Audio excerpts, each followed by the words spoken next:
अच्छा याद दिलाया, ठीक है। तो ग्राफिकल इंटरप्रिटेशन ऑफ वेलोसिटी हम लोग देख रहे हैं। यहाँ पे हमने देखा कि फर्स्ट ग्राफ देखो, पोजीशन टाइम ग्राफ पे अगर आपका स्ट्रेट लाइन प्लॉट है, स्ट्रेट लाइन प्लॉट का मतलब है कि theta is going to be same at every instant of time. अगर मैं कोई भी इंस्टेंट लू टाइम का, हॉरिजॉन्टल एक्सिस पे मेरा टाइम है, तो अगर कोई भी इंस्टेंट ले रहा हूँ, फॉर एग्जांपल यहाँ पे 3 वैल्यूज ले लेता हूँ अलग अलग। अब इन 3 वैल्यूज पे अगर मैं हॉरिजॉन्टल लाइन प्लॉट करूंगा, तो एट एवरी इंस्टेंट जो थीटा की वैल्यू है वो कांस्टेंट रहने वाली है, ठीक है। तो ये क्या है, इसका मतलब है कि टेंजेंट ऑफ थीटा, जिसको मैं स्लोप बोल रहा हूँ, that is also going to be a constant value, और वही मेरा यही डिफाइन करता है वेलोसिटी। तो वेलोसिटी एट एनी इंस्टेंट, यहाँ पे वी आई रही होगी कोई एक पर्टिकुलर वेलोसिटी, यहाँ भी कुछ अलग रही होगी, यहाँ पे अलग। बट अगर ये स्ट्रेट लाइन ग्राफ है, तो at every instant velocity is going to be constant, और वही बराबर होगी at every instant velocity is going to be equal to average velocity के बराबर। तो ये आपको कल बताया था। इसके बाद बता रहा था कि पोजीशन टाइम ग्राफ अगर स्ट्रेट लाइन नहीं है, स्ट्रेट लाइन के अलावा कुछ है, तो there is a possibility of two things. या तो ग्राफ आपका ऐसा हो सकता है इंक्रीजिंग वेलोसिटी का, यानी कि पोजीशन टाइम ग्राफ में अगर ऐसे ऊपर आ रहा है, कनकेविटी ऊपर साइड है, तो इंक्रीजिंग वेलोसिटी है। इसके अपोजिट हो सकता है ऐसा, जिसमें कनकेविटी नीचे की साइड है। दिस मीन्स कि यहाँ पे चेंज इन वेलोसिटी जैसे जैसे टाइम बीतता जा रहा है उसमें डिक्रीमेंट आ रहा है, चेंज इन वेलोसिटी डिक्रीज हो रही है, यानी कि वेलोसिटी डिक्रीज हो रही है। और यहाँ पे जैसे जैसे टाइम बीतता जा रहा है उतना ही यहाँ पे स्लोप की वैल्यू बढ़ती जा रही है, यानी कि उतना ही स्टीपर होता जा रहा है कर्व, कर्व जो है उतना ही स्टीपर होता जा रहा है जैसे जैसे टाइम बीत रहा है। तो दिस मीन्स यहाँ पे वेलोसिटी इंक्रीज हो रही है। तो इंक्रीजिंग वेलोसिटी का ग्राफ आपको ऐसा दिखेगा नीचे वाले जैसा, और डिक्रीजिंग का ऊपर वाले जैसा दिखेगा। इसी में एक इंस्टेंट था, ये वाला टाइम t1 बताया था आपको, ये वाला टाइम t2 बताया था। तो t1 पे जो स्लोप है उसका थीटा है थीटा 1, t2 पे जो स्लोप है उसका थीटा है थीटा 2। तो चेंजिंग स्लोप है, यानी कि चेंजिंग वेलोसिटी ऑब्वियसली दिख रही है। इंक्रीजिंग का ये वाला है नीचे वाला, और ऊपर वाला डिक्रीजिंग वेलोसिटी का, ये हमने देखा था। इस पूरी बात को एक ही सेंटेंस में लिख के फिनिश किया गया कि slope of a tangent, slope of tangent at T I, एक की कोई टाइम इंटरवल टी आई है, उस पर अगर टेंजेंट लेता हूं, ठीक है, उस यानी कि स्लोप, तो उसको ही मैं बोलूंगा instantaneous velocity at T I. जो स्लोप है वो रिप्रेजेंट करेगा टेन थीटा आई, रिप्रेजेंट करेगा किसको, इंस्टेंटेनियस वेलोसिटी किसी भी टाइम इंटरवल टी आई पे जो मैंने इमेजिन किया। बस ये बात खत्म हो गई इधर। इसके बाद हम लोगों ने कल एक क्वेश्चन देखा था, ये वाला। इसमें we were trying to find out 4 things. पहली पहली चीज थी क्या, एक मुझे पोजीशन टाइम ग्राफ दिया गया है, एक्स टी ग्राफ दिया है, जिसपे ये वैल्यूज दी गई थी, ठीक है। तो अब मुझे 3 चीजें फाइंड आउट करनी थी। I was trying to find out average velocity between time interval 2 second से 4 second. Also I was trying to find out average velocity between time interval 4 second to 6 second, and also find instantaneous velocity. Instantaneous velocity किसी एक instant पे होगी, तो हम इसी में 2 part थे। एक तो इंस्टेंट था कि time equal to 1 second, exactly 1 second पे क्या है, जब इंस्टेंट क्या है, टाइम 1 सेकंड है, ठीक है। दूसरा था टाइम इक्वल टू 3 सेकंड। तो we were trying to find all these 4 values. तो पहला मैंने आपको बताया था क्या, कि आप जब पहला पार्ट है कि t इक्वल्स टू 2 सेकंड से t इक्वल्स टू 4 सेकंड्स के बीच में आप फाइंड आउट करो एवरेज वेलोसिटी। तो एवरेज वेलोसिटी कैसे मिलती है, स्लोप से। Slope of x t curve is representative of velocity of the object या वेलोसिटी ऑफ द पार्टिकल। तो आपको पहला इंस्टेंट लिया कि from t equals to 2 second to 4 second, हम लोग यहाँ कैलकुलेट कर रहे हैं। तो हम लोग कैसे कैलकुलेट करेंगे भाई, एवरेज स्पीड का फॉर्मूला होता है distance covered upon time taken. तो जब हमारा टाइम चेंज हुआ 2 सेकंड से लेके, ये 2 सेकंड का था और 4 सेकंड, तो इनके बीच में डिस्प्लेसमेंट क्या था, 2 सेकंड पे तो 10 दिख रहा है, इधर लेफ्ट में ले गए तो दिखा 30। तो डिस्प्लेसमेंट का चेंज हुआ 30 माइनस 10, और टाइम का चेंज हुआ 2 से लेके 4 तक। तो दैट वाज नथिंग बट 20/2 और 10 मीटर पर सेकंड आ गया था। Similarly t equals to 4 second and t equals to 6 second पे हम लोग कैलकुलेट करेंगे, तो उसको देख लो एक बार। 4 और 6 पे देखोगे, तो जब 4 और 6 पे देखोगे तो आपको दिखेगा कि 4 के ऊपर जो वेलोसिटी है और 6 पे है, ठीक है। अब चाहे कुछ भी वेलोसिटी हो, वैसे तो यहाँ पे 30 आपको दिख रही है, बट अगर ये 30 भी नहीं दिया होता तो आपको पता है कि जो 4 पे वैल्यू है वेलोसिटी की, वही वैल्यू 6 पे भी है। क्यों, यहाँ पे अगर 30 है तो यहाँ भी 30 तो है भाई, ये हॉरिजॉन्टल लाइन है, यानी कि there is no change in displacement. यहाँ पे डिस्प्लेसमेंट चेंज नहीं हुआ, सॉरी डिस्प्लेसमेंट की बात कर रहे थे बेटा। जो वैल्यू जो वैल्यू 4 सेकंड पे है, टी इक्वल्स टू 4 सेकंड पे डिस्प्लेसमेंट की, वही value t equals to 6 second पे भी है। कैसे दिख रहा है, हॉरिजॉन्टल लाइन है। This means the object itself is at rest. और अगर कोई चीज रेस्ट पे है तो उसकी वेलोसिटी या स्पीड क्या होती है, जीरो। उसकी वेलोसिटी या स्पीड जीरो होती है। अगर आप फॉर्मूला वाइज भी जाओगे तो delta x divided by delta T अगर निकालोगे तो यहाँ पे डेल्टा एक्स की वैल्यू क्या है, 30 minus 30 that is going to be zero divided by delta t. Delta t वैसे वैल्यू 2 है, अगर ना भी लो तो कोई टेंशन नहीं है, zero divided by 2 that is going to be 0 metre per second. तो यूनिट यहाँ भी लिखेंगे, क्यों, क्योंकि हमें यूनिट यहाँ पे गिवन है, फोर्स ये सेकेंड गिवन है और इधर मीटर गिवन है, ठीक है, ग्राफ पे। तो ये आपका आ गया क्या, average velocity between time interval 4 second and 6 second. अब मुझे इंस्टेंट पे बात करनी है, instantaneous velocity at the given instants, ये मुझे देखना है। तो पहला इंस्टेंट था टी इक्वल्स टू 1 सेकंड का, टी इक्वल्स टू 1 सेकंड एक इंस्टेंट है, और दूसरा है t equals to 4 seconds, sorry 3 seconds. तो पहले टी इक्वल्स टू 1 सेकंड देखो कहाँ पे है, ये रहा सर, यहाँ पे टी इक्वल्स टू 1 सेकंड है। अब इस इंस्टेंट पे अगर मुझे फाइंड आउट करनी है तो हम लोग क्या बता रहे थे आपको कि अगर ऐसा ग्राफ है स्ट्रेट लाइन, तो एट एवरी इंस्टेंट जो भी वेलोसिटी होगी वही उसकी एवरेज वेलोसिटी के बराबर होगी। क्यों, क्योंकि थीटा की वैल्यू सेम रहने वाली है हर एक इंस्टेंट पे। तो अगर आप इसको जान पाओ थीटा को, तो आप फाइंड आउट कर पाओगे कि टी इक्वल्स टू 1 सेकंड पे वेलोसिटी क्या है। अब आपको ये दिख रहा है ग्राफ कि ये 0 से 2 सेकंड के बीच में ग्राफ अपना स्लोप चेंज नहीं कर रहा है, यानी कि ये 2 सेकंड से पहले पहले इस इंटरवल में इसका स्लोप कांस्टेंट है, यानी कि थीटा की वैल्यू कांस्टेंट है। तो ये आप निकाल लो, यानी टी इक्वल्स टू 0 से टी इक्वल्स टू 2 सेकंड के बीच में निकाल लोगे क्या, एवरेज वेलोसिटी वही क्या होगी, एट एवरी इंस्टेंट वेलोसिटी के बराबर। तो चेंज हुआ कितना, 10 पे गया 0 से, तो डेल्टा एक्स की वैल्यू 10 आई और डेल्टा टी की वैल्यू 2 है, तो यहाँ पे 5 मीटर पर सेकंड आ रही है बिटवीन टाइम इंटरवल 0 एंड 2। ठीक है, अब आप फाइंड आउट कर सकते हो टाइम इंटरवल 0 एंड 2 के बीच में एवरेज वेलोसिटी, जो कि आई 5 मीटर पर सेकंड। अब मैं आपको बोलता हूं, since the slope of this x t curve, यानी डिस्प्लेसमेंट टाइम कर्व का slope between time interval 0 and 2 second, time interval 0 और 2 सेकंड के बीच के अंदर इसका स्लोप कांस्टेंट है, यानी थीटा वैल्यू कांस्टेंट है। This means at every instant between time 0 to time 2, यानी t इक्वल्स टू 0 से t इक्वल टू 2 के बीच में at every instant velocity is going to be constant, या वेलोसिटी सेम रहने वाली है और उसकी वैल्यू आएगी 5।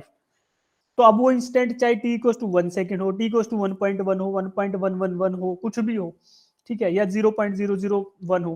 तो इन अगर वो टाइम 0 से 2 के बीच में आ रहा है, जो इसी का पार्ट हुआ टाइम t इक्वल्स टू 1, तो क्या हुआ उस पे हर एक इंस्टेंट पे वेलोसिटी कितनी होगी, 5 मीटर पर सेकंड। वो मैंने कैसे निकाली, by using the concept of average velocity between t equals to 0 and t equals to 2 second से। ठीक है, तो मेरा आंसर आया क्या, 5 मीटर पर सेकंड। ठीक, सिमिलरली आपको दिया गया 3 सेकंड, तो 3 सेकंड कहाँ लाई कर रहा है, देखो जब आप इसको मिटा के देखेंगे तो टाइम इक्वल्स टू 2 से 4, जब 2 से 4 जा रहा है टाइम, तो एक अलग स्लोप है। देखो 0 से 2 तो था एक स्लोप गिवन, 2 से 4 तक एक कांस्टेंट स्लोप है, तो यानी at every point between this ये थीटा सेम रहने वाला है। तो हम निकाल ही चुके हैं 2 to 4, तो हम निकाल चुके वेलोसिटी 2 to 4, हमारी एवरेज वेलोसिटी क्या थी, 10 मीटर पर सेकंड। तो इसका मतलब ये भी हुआ कि 3 लाई करता है 2 से 4 के बीच में, this means at 3 also our instantaneous velocity is going to be 10 metre per second. ठीक है, तो ये हो गया चारों पार्ट, ये हमने कल किया था। अब बात करते हैं uniform and non uniform motion की। यूनिफॉर्म और नॉन यूनिफॉर्म मोशन क्या होता है, ये भी मैंने कल बता दिया था वैसे आपको। Uniform and non uniform motion, uniform motion होता है जहां पे वेलोसिटी सेम होती है, जहां पे वेलोसिटी कांस्टेंट होती है, जहां पे वेलोसिटी चेंज नहीं होती है। नॉन यूनिफॉर्म होता है जहां पे वेलोसिटी चेंजिंग होती है with respect to time, obviously time के साथ ही बात करेंगे सारी की सारी। तो जब हमारी वेलोसिटी टाइम के साथ चेंज हो रही है, this means it is non uniform motion, this means it is non uniform motion. अब कांस्टेंट वेलोसिटी है, तो आपको कैसे दिखाई देगी कांस्टेंट वेलोसिटी, क्योंकि वेलोसिटी पोजीशन टाइम ग्राफ पे, एक्स टी ग्राफ पे, पोजीशन टाइम ग्राफ पे वेलोसिटी क्या होती है, स्लोप ऑफ द कर्व। जब थीटा कांस्टेंट रहे, यानी कि स्ट्रेट लाइन प्लॉट हो, तो क्या होगा, that is constant velocity graph, या फिर उसको बोलेंगे graph of a uniform motion. Graph of a uniform motion on x t curve is nothing but a straight line. ठीक है, तो अगर कांस्टेंट स्लोप है, कांस्टेंट स्लोप है, this means theta is constant, theta constant मतलब कि straight line है। ठीक है, अगर ऐसा है तो दैट इज कांस्टेंट वेलोसिटी, और ऐसा है तो उसी को बोलेंगे यूनिफॉर्म मोशन का ग्राफ है। इसके जस्ट अपोजिट अगर हमारा चेंजिंग वेलोसिटी है, यानी कि slope on position time graph, x t graph के ऊपर हमारा जो स्लोप है, if that is changing with respect to time, यानी कि या तो ऐसा हो इंक्रीजिंग वेलोसिटी वाला, या इसके अपोजिट जो बताया था डिक्रीजिंग वेलोसिटी वाला। तो यहाँ पे eight every instant of time अगर मैं इंस्टेंट्स लेता हूं तो slope is different, theta value is different at all these instants. तो मेरे को क्या पता पड़ा कि यहाँ पे नॉन यूनिफॉर्म मोशन है, यानी कि velocity is not a constant thing. तो वेलोसिटी चेंजिंग होगी या फिर चेंजिंग स्लोप बोलोगे, क्यों? क्योंकि स्लोप को ही तो मैं बता रहा था कि इट इज वेलोसिटी, और यही वैल्यू थी वेलोसिटी के बारे में, इसी को delta x by delta T बोल रहा था। तो एवरेज वेलोसिटी को रिप्रेजेंट कर रहा है। और अगर डेल्टा टी की वैल्यू लिमिट अगर मैं लगा दूं, limit delta T tends to zero delta x by delta t, तो इसी को बोलते हैं बेटा, इसी को बोलते हैं D x by d T, उसी को डिफरेंशियल बोलते हैं। ठीक है, ये हम बातें कर चुके पहले। तो चेंजिंग स्लोप है यानी कि चेंजिंग वेलोसिटी है, उसी को बोलूंगा कि वेलोसिटी होती है dx by dt, यानी change in displacement with respect to change in time, that is nothing but velocity. और ऐसे ही करो को बोलते हैं नॉन यूनिफॉर्म मोशन, कि velocity is not a constant thing. हो गया क्लियर? अब बात करते हैं वेलोसिटी टाइम कर्व की। अब तक था एक्सटी कर्व, अब आता है वेलोसिटी टाइम कर्व। अब ये कल डिस्कस हुआ था या नहीं हुआ था, ये बताओ। सो गए? No sir. नो नहीं सर। हुआ। हाँ, अब इसको आराम से करेंगे। कल तक ये तो पढ़ा दिया था, इसलिए मैंने फास्ट फास्ट बता दिया सब कुछ। मेरा गला दुख गया, लेकिन जस्ट खाना खाते ही पढ़ाने स्टार्ट किया और गला दुख गया। कोई बात नहीं। अब बात करते हैं, देखो बेटा, इससे पहले हमारे पास था क्या? इस वेलोसिटी की जगह था हमारे पास एक्स, और यहाँ था टाइम। तो ऑब्वियसली टाइम एक्सिस तो ओरिजेंटली रहने वाला है, यूनिवर्सल एक्सिस रहेगा ही तो। बट यहाँ पे अब हमारा डिस्प्लेसमेंट की जगह आ गया वेलोसिटी। ठीक है, अब हम देख रहे हैं वेलोसिटी टाइम कर्व को। इस पे भी दो ही चीजें होंगी, किसी भी कर्व पे हमेशा दो चीजें होने वाली है, एक तो स्लोप और दूसरा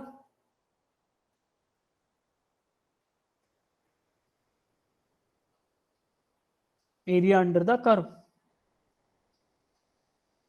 इसी को बोलते हैं ना, इसको शॉर्ट फॉर्म में बोलते हैं AUC, area under the curve. ठीक है, स्लोप को क्या होता है, लूज लूज लैंग्वेज में अगर मैं बोलूं कि नॉट जनरली स्पीकिंग बोलते हैं ना, जैसे कि आमतौर पे अगर बोलें तो slope is generally given by differential. और एरिया अंडर द कर्व को क्या रिप्रेजेंट करता है? इंटीग्रल। ठीक है, तो ये होता है जनरली। ठीक है, अब किसी भी स्लोप पे दोनों चीजें एग्जिस्ट करेंगी, एक तो स्लोप एग्जिस्ट करेगा और या दूसरा होगा एरिया अंडर द कर्व। दोनों चीजें, slope and area under the curve, are representative of two different things. तो स्लोप किसके बराबर होगा, ये मैं आपको बार बार बता चुका हूं। स्लोप होगा जो उसका वर्टिकल एक्सिस है, वर्टिकल एक्सिस को डिवाइड कर दो हॉरिजॉन्टल एक्सिस से, तो इस ये डिवीजन से जो मुझे फिजिकल क्वांटिटी मिली वही रिप्रेजेंट करेगी स्लोप को, या स्लोप उस फिजिकल क्वांटिटी को। ठीक है, अगर area under the curve, AUC लिख रहा हूं शॉर्ट फॉर्म में, एरिया अंडर द कर्व किसको रिप्रेजेंट करेगा? वर्टिकल एक्सिस को मल्टीप्लाई कर दो किससे? हॉरिजॉन्टल एक्सिस से। ठीक है बेटा, अब ये जो चीजें लिखी ना कि स्लोप क्या रिप्रेजेंट करेगा, वर्टिकल एक्सिस को डिवाइड कर दो हॉरिजॉन्टल से, एरिया अंडर द कर्व क्या रिप्रेजेंट करेगा, वर्टिकल एक्सिस को डिवाइड कर दो हॉरिजॉन्टल, सॉरी मल्टीप्लाई कर दो हॉरिजॉन्टल एक्सिस से। तो अब देखो यहाँ पे वेलोसिटी टाइम कर्व पे अगर मैं निकालूं स्लोप, तो स्लोप किसको रिप्रेजेंट करेगा? वर्टिकल एक्सिस पे क्या है? वेलोसिटी है, तो वेलोसिटी डिवाइड कर दो किससे? टाइम से। वेलोसिटी को जब टाइम से डिवाइड करते हैं तो कौन सी फिजिकल क्वांटिटी आती है?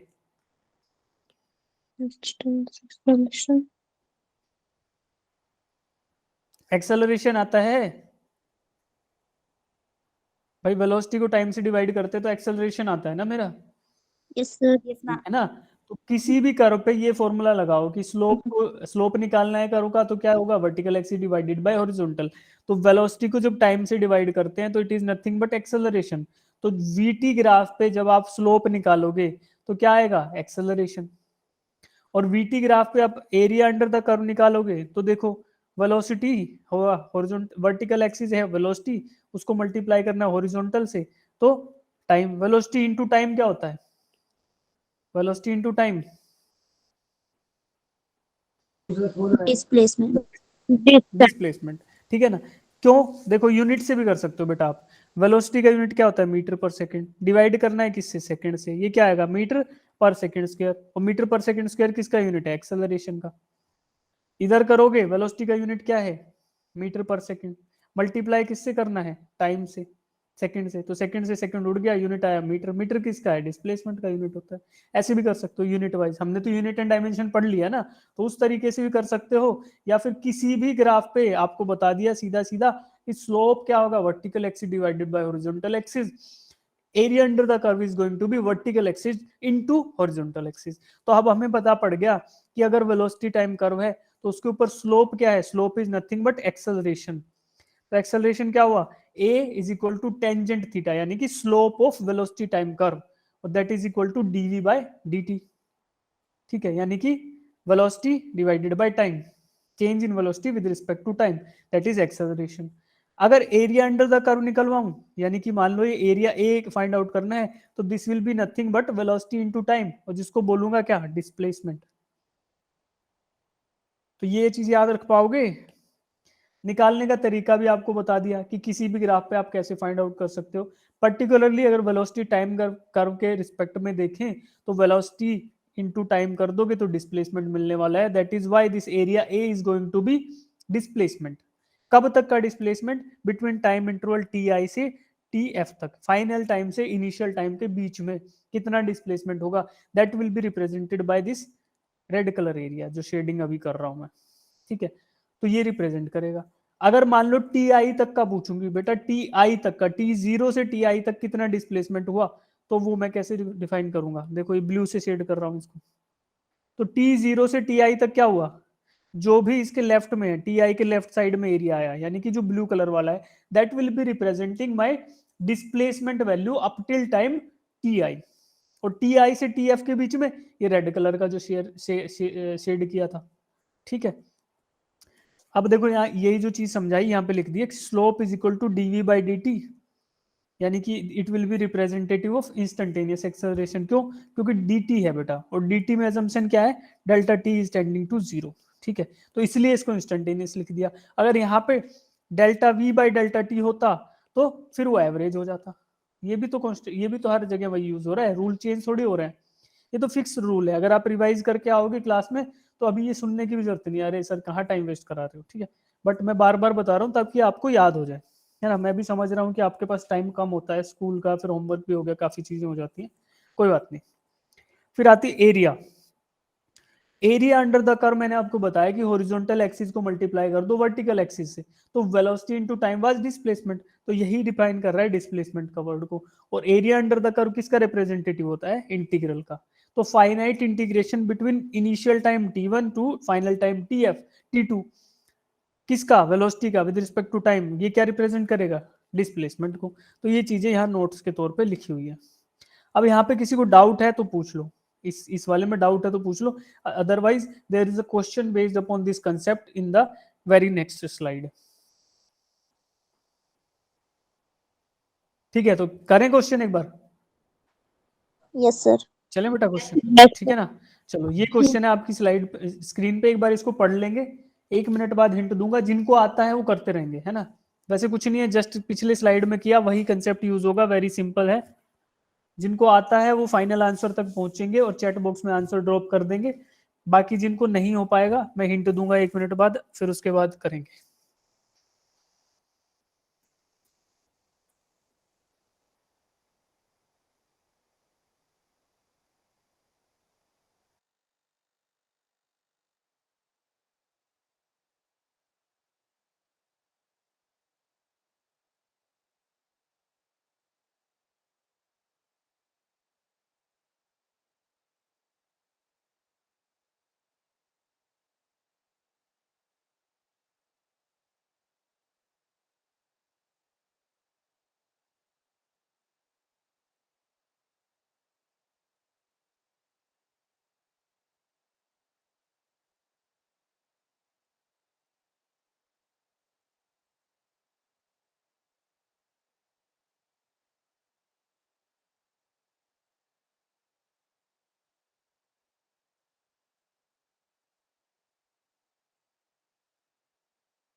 कर रहे हो क्या?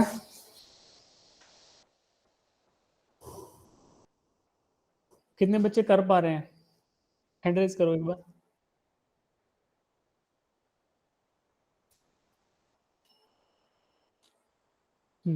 करते रहो, शाबाश।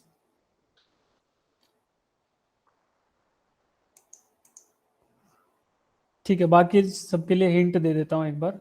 अ particle starting from origin at time T equals to zero and moves along positive x axis. ठीक है। The graph of velocity and velocity with respect to time is shown in the figure. हमें दिया गया है VT curve, सब दिख रहा है साफ साफ। What is the position of the particle at t equals to 5 second. अब टी इक्वल्स टू 5 सेकंड पे मुझे फाइंड आउट करना है position. Start from origin t equals to zero पे, वो भी ग्राफ में दिख रहा है कि टाइम जब जीरो था तो ओरिजिन पे था पार्टिकल। ठीक है। अब मुझे time T equals to 5 second पे उसकी पोजीशन फाइंड आउट करनी है। ठीक है। तो पोजीशन फाइंड आउट करनी है, दिस मीन्स कि जब रेस्ट पे था टी इक्वल्स टू जीरो, देखो ग्राफ में कहाँ है, ये है t equals to zero.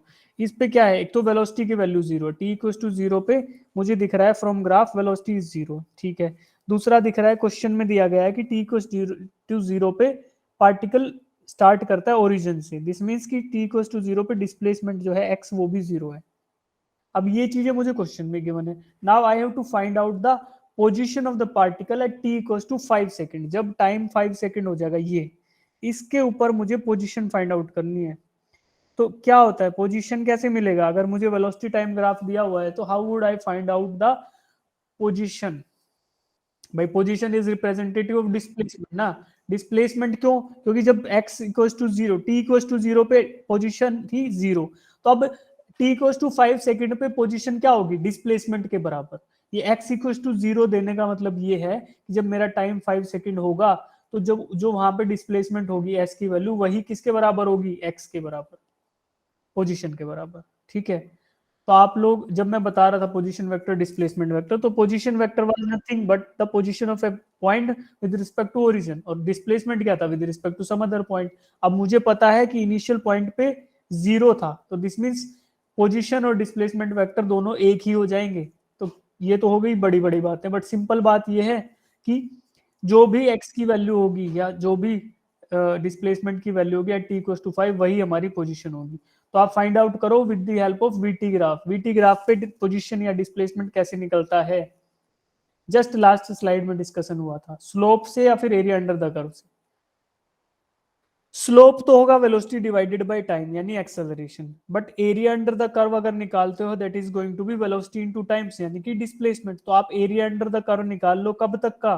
T equals to 5 second से लेफ्ट लेफ्ट वाला सारा, क्योंकि टी इक्वल्स टू 0 से और 5 के बीच में मुझे फाइंड आउट करना है। तो 0 से 5 के बीच में जितना भी कर्व है, देखो रेड से हाईलाइट कर रहा हूं इसको, इस कर्व के पार्ट के अंदर आप एरिया अंडर द कर्व निकाल लो। सिर्फ यहाँ पे एरिया अंडर द कर्व निकाल लो, वही मेरा रिप्रेजेंटेटिव होगा displacement of the particle at t equals to 5 seconds. Aishwarya बेटा आंसर बताओ। Sir 9 metre. सही है, सही है। बाकी सब लोग भी करो। नहीं 9 नहीं है भाई, 9 कैसे आ गया? हाँ नो 9 है, 9 है, ठीक है ठीक है, 9 है। 9 मीटर आंसर आएगा इसका। देखो एक बच्चे ने निकाल लिया, बस सिंपल है। Just you have to crack the code कि करना क्या है, वो भी मैंने आपको बता दिया। अब आपको आंसर निकालना है, अब अपनी कलम चलानी है। अगर वो भी नहीं चलाओगे तो यार मैं तो एग्जाम दे चुका, मेरे पास, मैं एग्जाम भी नहीं दे सकता आपकी जगह, क्या ही फायदा। करो। 9 मीटर्स तक जैसे ही पहुंचोगे हैंड रेज कर लोगे।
दो तरीके हैं एरिया अंडर द कर्व निकालने के, या तो रेक्टेंगल से गिन लो सीधा सीधा, सबसे बढ़िया तरीका, जैसे हम लोग पजल सोल्व करते थे।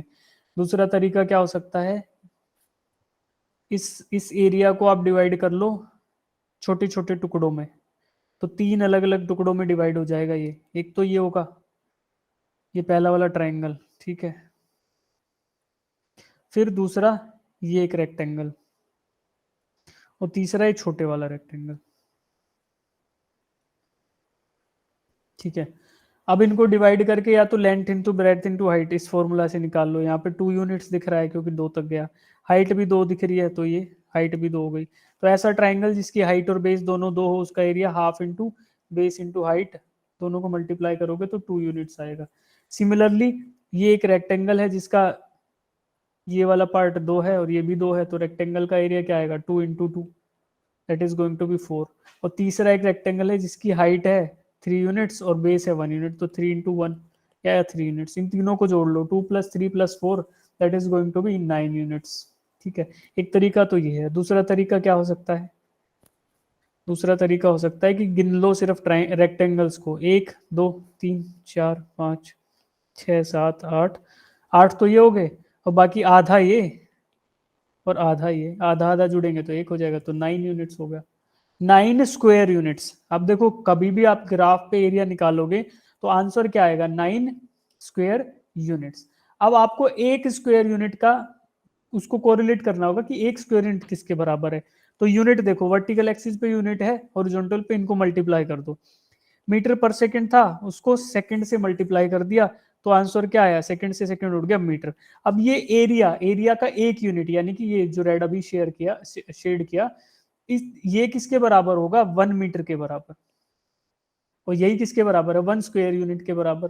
तो इसलिए ऐसे छोटे छोटे 9 रेक्टेंगल्स होंगे that will be equal to 9 square units, और यही इक्वल होगा 9 मीटर ऑफ डिस्प्लेसमेंट के बराबर, यानी कि position of the particle at the end of t equals to 5 second is going to be equal to 9 metres. कितने बच्चे समझ पाए, निकाल लोगे, वो हैंड रेज करो।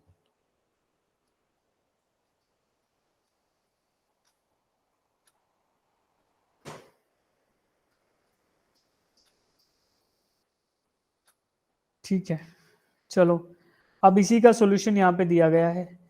भाई देखो मोटा मोटा यही है, इससे ज्यादा स्लो नहीं पढ़ सकते हम लोग, कि एरिया अंडर द कर्व क्या डिफाइन करेगा, वेलोसिटी टाइम ग्राफ पे एक्सेल, इसको डिस्प्लेसमेंट को।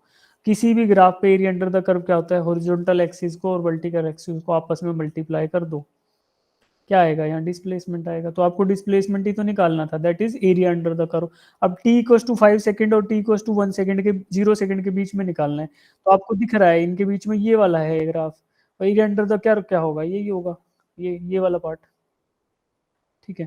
तो यही आपको निकालना था। उसको निकालने के दो तरीके, या तो रेक्टेंगल्स गिन लो और फिर कोरिलेट कर दो, है ना। कभी कभी ऐसा भी हो सकता है, देखो यहाँ 1 2 3 था, बट जरूरी थोड़े 1 2 3 होगा हर टाइम आपका, या अगर यहाँ 2 होगा, 4 हो गया, 6 हो गया, फिर क्या होगा, देन एक एक जो रेक्टेंगल है किसका रिप्रेजेंटेटिव होगा भाई, 4 से लेके 6 तक ये गया, और यहाँ पे 4 और 5 था, तो 4 और 5, यहाँ पे 1 यूनिट है, यहाँ 2 यूनिट है, फिर एक रेक्टेंगल 1 यूनिट के बराबर नहीं बचेगा, that will be equal to 2 square units.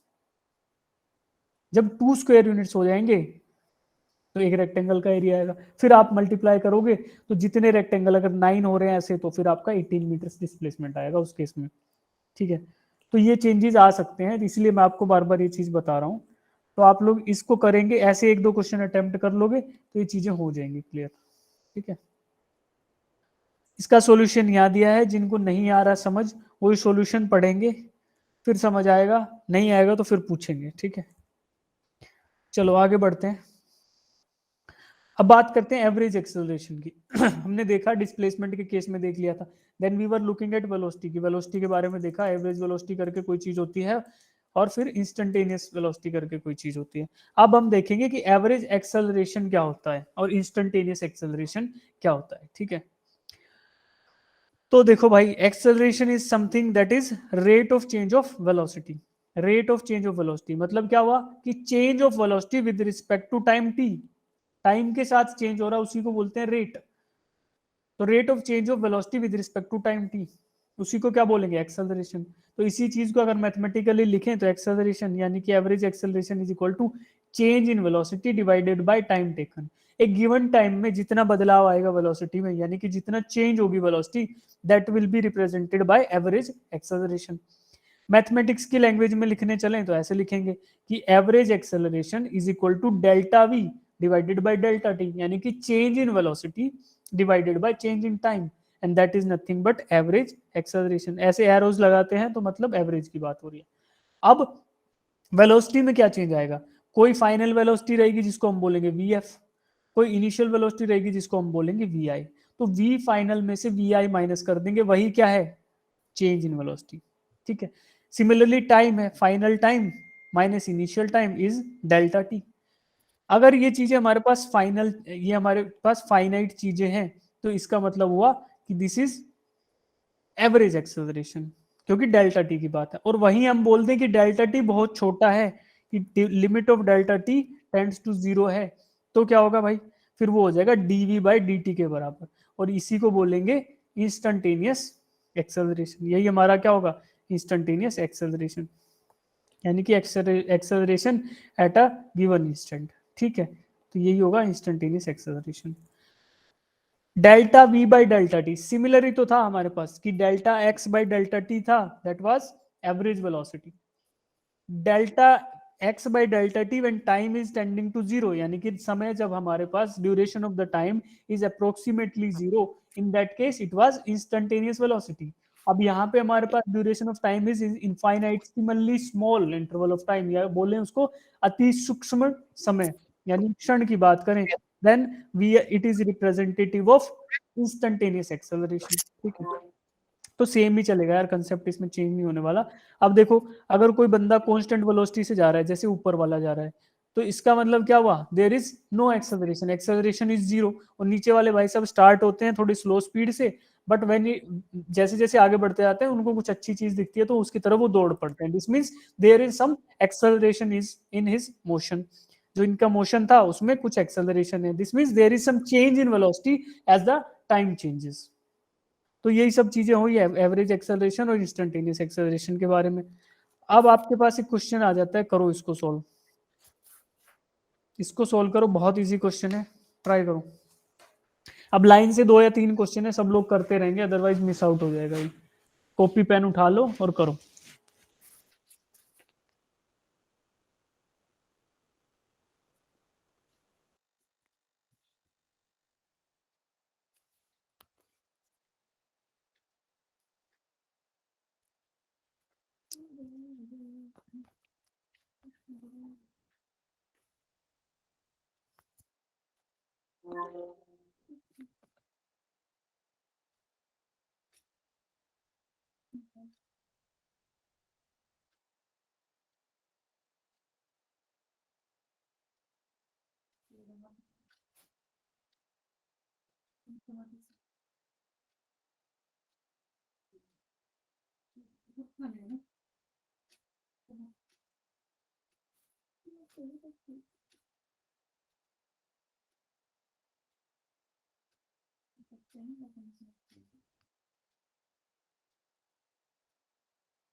कुछ नहीं।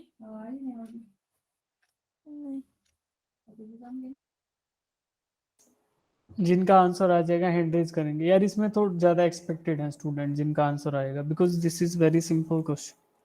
अभी पिछले 20 मिनट से जो राम कहानी मैं सुना रहा हूँ आपको, it is completely based upon that thing ना, और सिंपल है, बहुत सिंपल है। कितने बच्चे, सिर्फ 3 बच्चे निकाल पाए यार, ऐसा तो नहीं चलेगा, फिर कैसे करोगे क्वेश्चंस को।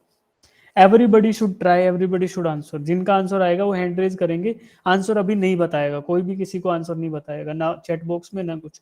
आई जस्ट वांट टू सी कि कितने बच्चों का आंसर आ रहा है।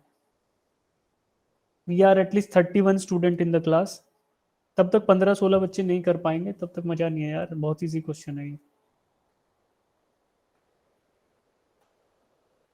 वेलोसिटी टाइम ग्राफ दिया हुआ है, तो वेलोसिटी टाइम ग्राफ पे स्लोप क्या रिप्रेजेंट करता है? एक्सेलरेशन को निकालो भाई, स्लोप की वैल्यू तो निकालनी है।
आप सब लोग चैट बॉक्स में अपना आंसर डालो। ए बी या सी भी लिख सकते हो, ए बी सी भी लिख सकते हो, अदरवाइज आंसर लिख सकते हो।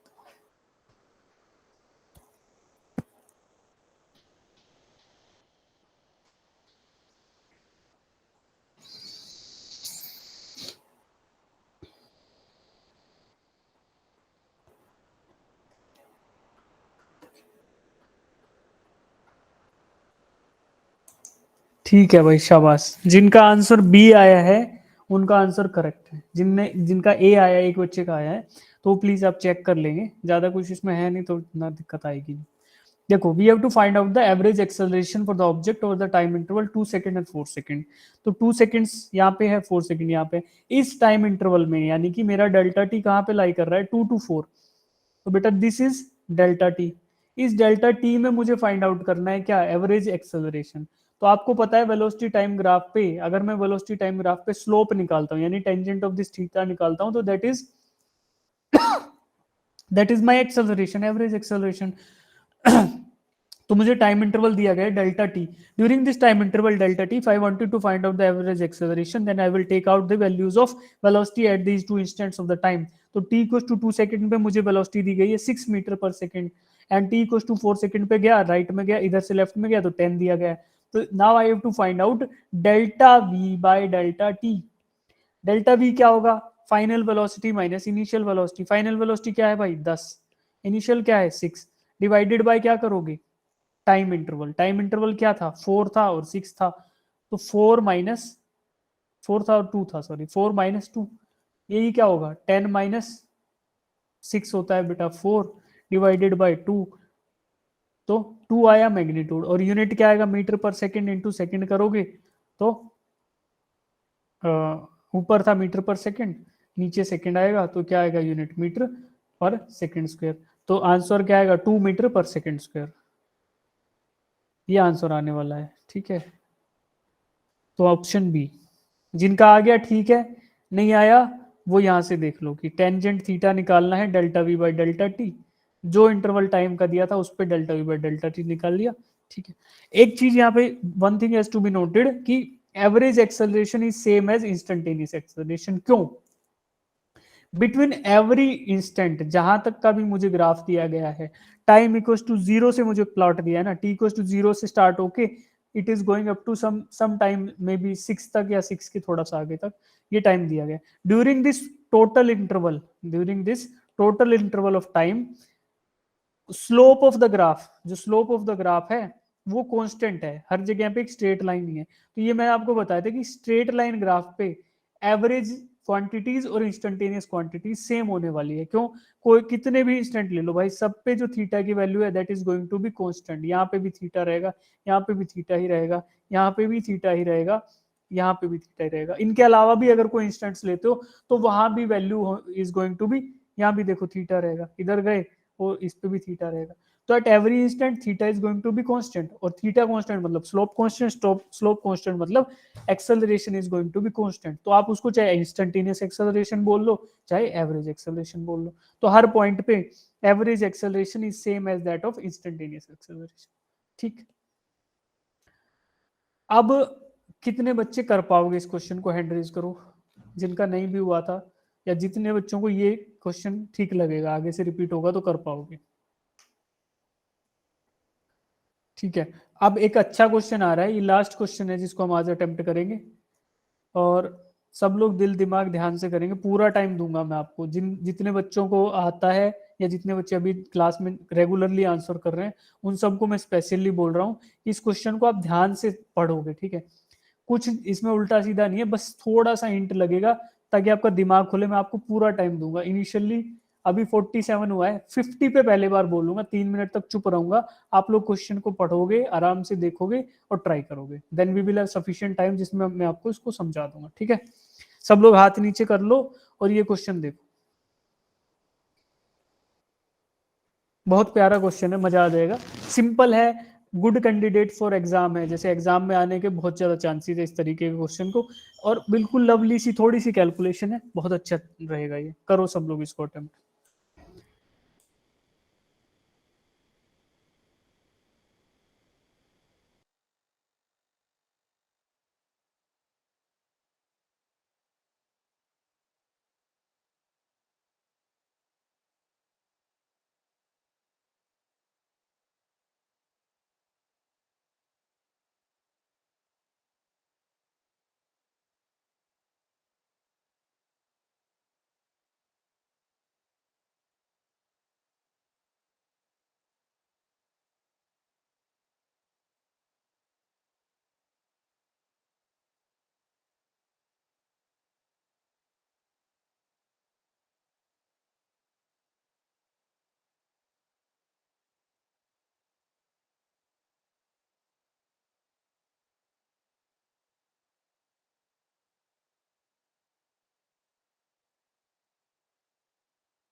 कितने बच्चे कर पा रहे हो इसको, समझ आ गया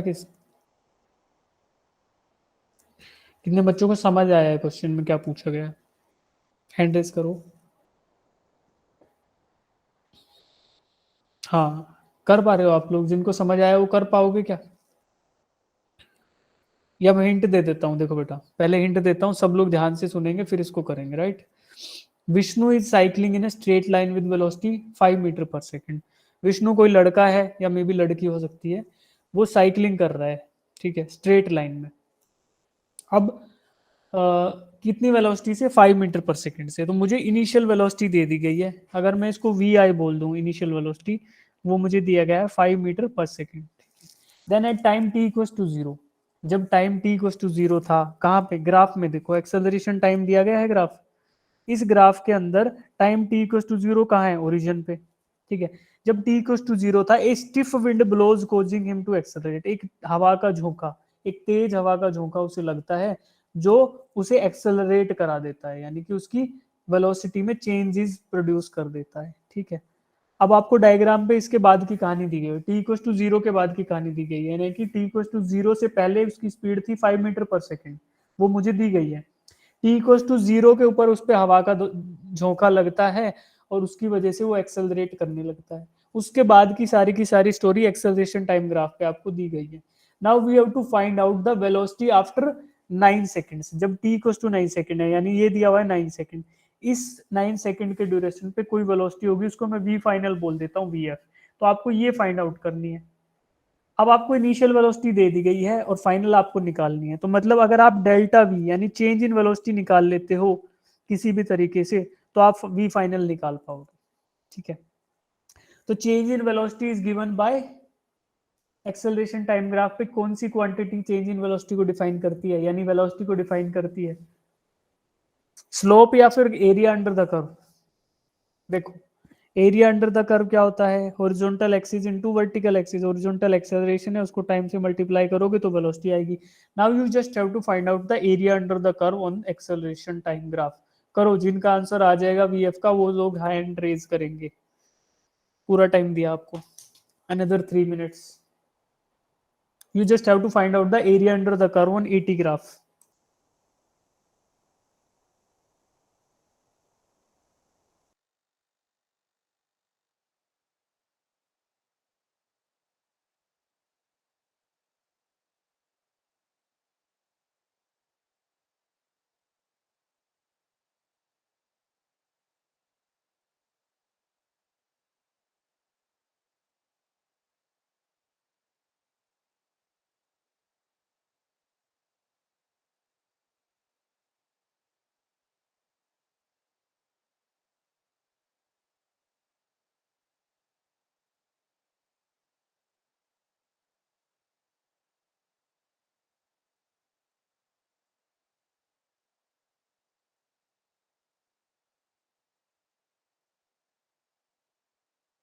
जिनका आंसर आ जाएगा वो हैंड रेज करेंगे।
जिनका आंसर आ जाएगा हैंड रेज करेंगे।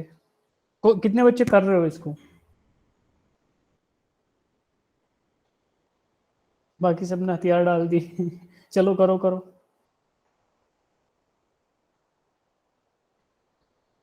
मेरी स्थिति अभी पता है कैसी है, दिखाता हूँ मैं तुम्हें। हम्म हम्म हम्म। मेरी स्थिति ऐसी है।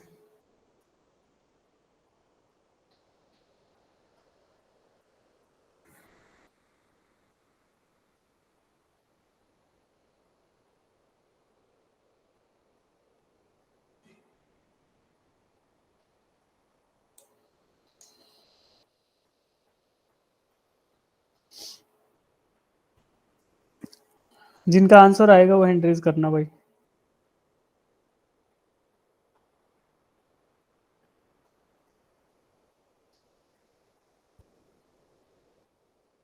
हाँ शाबाश, 3 बच्चों का आया, गुड।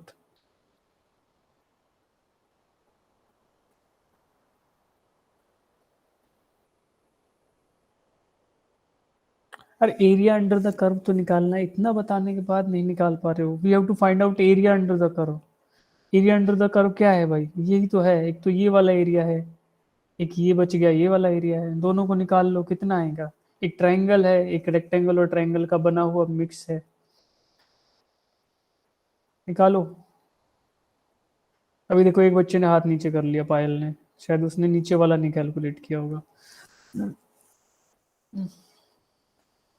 23 आया किसी का आंसर? गुंजन, प्रतिभा, 23 गुंजन का आया, शाबाश बेटा। किसी का शाह समर बेटा आपका आया? Yes sir. 23, जिनका 23 आंसर आया वो सही है, उन्होंने ठीक किया है। तो यार इसमें क्वेश्चन में थोड़ा दिमाग लगाना था। अब मैं ना इसको आज डिस्कस नहीं कर रहा, आज हमारा टाइम होता जा रहा है, मैं आज डिस्कस ही नहीं करूंगा। आप लोग जितने बच्चे इसको अटेम्प्ट कर रहे थे, क्लास के बाद भी अटेम्प्ट करते रहेंगे। और स्क्रीनशॉट ले लो सब लोग इसका, अभी नोट्स तो शेयर नहीं है, स्क्रीनशॉट ले लो। और इस क्वेश्चन को कल क्लास के अंदर करके आना है, ठीक है? फिर मैं समझाऊंगा। कल है हमारी क्लास? कल तो नहीं है शायद। यस सर, है सर। कल है ना? तो कल की क्लास में समझाऊंगा, अभी नहीं समझा रहा इसको मैं, ठीक है? ताकि अपना कंसेप्ट भी रिवाइज हो जाए। तो अब आप लोग इसका स्क्रीनशॉट ले लो इस क्वेश्चन का, सब लोग जिनको ये सोल्व करना है, और कल सोल्व करके आएंगे, फिर मैं इसको समझाऊंगा, ठीक है?